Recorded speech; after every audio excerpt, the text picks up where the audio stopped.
Invisalign actually has been around for quite a while now. I'm going to say probably almost 15 years, if not about 10, 15 years. Invisalign's funny company. Wasn't started by dentists, started by two MBAs out in California.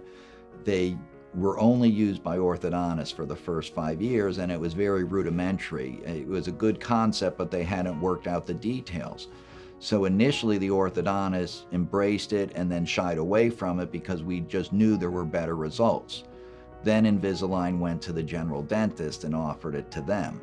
And one of the biggest challenges in orthodontics now is the number of orthodontists in the country has stayed relatively level over the last 20 years.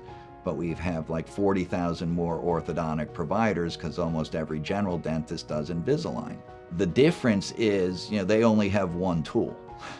So if and I was funny, I was gonna, if someone showed up to fix your refrigerator at the house and all they had was a screwdriver, and then the next person comes in with a full tool belt, who would you trust more?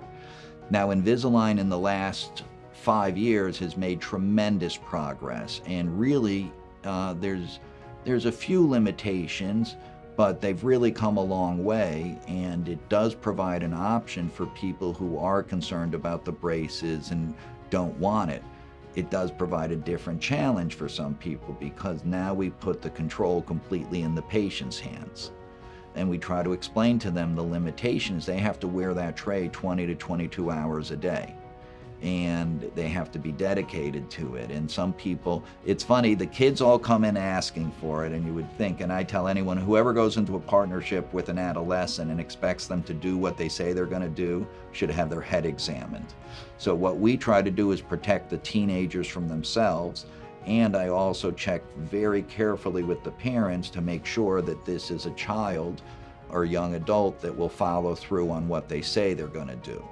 And there are some very responsible teenagers, and Invisalign's done a good job. They have different technique, indicators to tell where, but the bottom line is we know whether the children are doing it or not, because physics is physics. If you put a force on a tooth, it's going to work. So the only variable is how much it's worn. But a lot of adults come in, and when they hear what it's going to take, some of them say, let's put on the braces, and especially with SureSmile being a shorter treatment time by up to a third, that's a very viable option. And again, just to sort of show the sensitivity we have as an office, if someone is unsure of it, we'll make them a trial aligner. We'll just make them one retainer and have them wear it for 2 weeks just to see if it's something they can tolerate and to help them make that decision.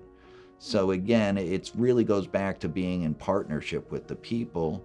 And in Invisalign, I'm using more and more Invisalign, and with a lot of the adults, it's almost my preferred choice in how I present it first to them.